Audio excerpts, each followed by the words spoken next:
Oui, vous savez, une partie des critiques de mon premier livre, on a avancé l'idée que j'ai écrit les premières pour délégitimer les droits des Juifs sur la terre de Palestine, Judée. Et ce n'était pas mon but dans le premier livre. Dans mon premier livre, j'ai essayé de déconstruire l'essentialisme juif, la vision ahistorique, parfois complètement fausse, de la destin des Juifs dans l'histoire. Dans un but précis, oui, j'admets, de construire l'essentialisme pour reculer le racisme en grandissant en Israël. Mais je n'ai pas pensé dans le premier livre de développer l'idée est-ce que les Juifs ont le droit ou pas le droit sur la terre de Palestine, parce que je n'ai jamais pensé que les Juifs ont un droit sur cette terre, même comme j'étais sûr que les Juifs ont été exilés il y a 2000 ans, erré dans le monde et après on fait un U-turn, retourné en Palestine. J'ai pensé, hein, j'ai cru il y a 10 ans encore de cette mythe légendaire. Mais je n'ai pas pensé, même en affirmant autrefois qu'il y a un peuple juif et tout ça, je n'ai pas pensé qu'après 2000 ans, quelqu'un a le droit d'une terre qui est, il est parti, exilé, etc. Parce que si on veut arranger le monde comme c'était il y a 2000 ans, ça devient une maison de fous, une vraie maison de fous. Et pas seulement ça. Après 2000 ans, les Juifs ont le droit sur cette terre, donc les Serbes ont complètement le droit sur Kosovo. Il faut comprendre ça. Parce qu'il y a encore 200 ans, il y a des orthodoxes chrétiens qui ont parlé une sorte de dialecte serbe, si vous voulez, qui ont été la majorité entière dans Kosovo. Donc, on allait en avant. Serbes conquis Kosovo, Indiens évacuent toute Manhattan de blancs et de noirs, etc. Mais c'est fou. Les musulmans retournent en Espagne parce que vous étiez là-bas. Ce n'était pas sérieux, point de vue de toute ma réflexion juridique sur les droits historiques. Bon, je suis contre le droit historique, fermement. Je crois que c'est une notion plutôt réactionnaire qui a servi en général dans l'histoire du XXe siècle de force vraiment pas sympa.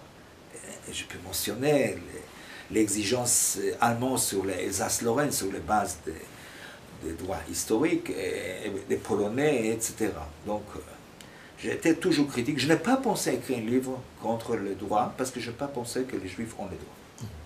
Je ouvre une parenthèse. Je n'ai jamais mis en question les droits des Israéliens actuellement, vivre, et même de façon nationale, si vous voulez, un État national sur ce terrain.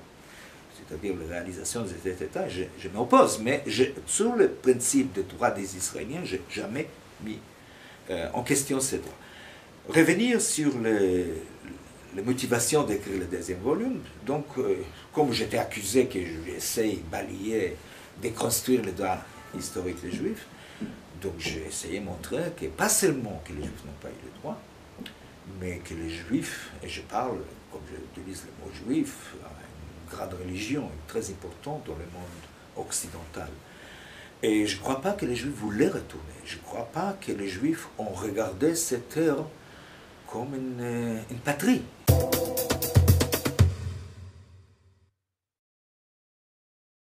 Ça n'existe pas, c'est-à-dire ce concept moderne de patrie n'a pas existé dans le judaïsme, c'est seulement invention du sionisme. Et d'ailleurs, Pluton, ça manque un peu dans mon premier livre, c'est invention des chrétiens. Surtout les protestants, et dans les protestants du courant puritain et évangéliste. C'est-à-dire l'idée que cette terre doit accueillir les Juifs, cette terre doit être une patrie des Juifs, c'est une idée chrétienne moderne, et pas juif de tout. Les Juifs ne voulaient pas émigrer, ils n'ont pas émigré de 2000 ans parce que c'était une terre sainte pour eux, et pas une patrie, et même pas, et ça c'est important de souligner, pays de refuge. Parce que vivre pour un vrai Juif sur cette terre, c'est beaucoup plus compliqué et douloureux que vivre en Pologne, vivre à Paris, etc.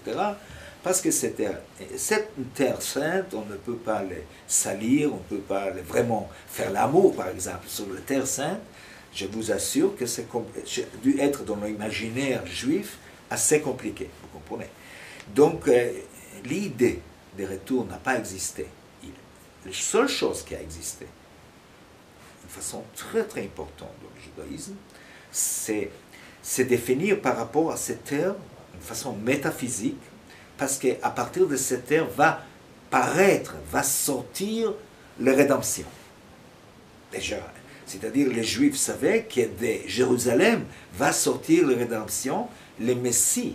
Et comme le Messie arrive, parce que chez les Juifs le Messie n'a pas arrivé, et c'est la raison qu'ils ne sont pas chrétiens, le Messie arrive, voilà, tout le monde va venir à Jérusalem, seulement si le Messie arrive, mais comme je dis tout le monde, j'insiste, c'est une idée métaphysique, parce que ce n'est pas seulement les vivants, c'est aussi les morts. Et comme une anecdote, mi-blague, je raconte l'histoire de mon grand-père, arrière-grand-père, qui achetait des billets, achetait un tombeau et est parti en Israël pour mourir, parce que les Juifs savaient, les vrais Juifs savaient qu'aller en Palestine, c'est pour mourir et pas pour vivre. Sauf exception, comme ça existe dans chaque... Bon, comme les musulmans ne pensent pas aller vivre à Mecque, et comme les chrétiens ne veulent pas aller vivre dans les papautés, les Juifs, profondément à travers les siècles, il n'y avait pas une idée d'émigration. Je dis qu'avec la modernité, les puritains ont commencé avec cette idée, sionistes puritains.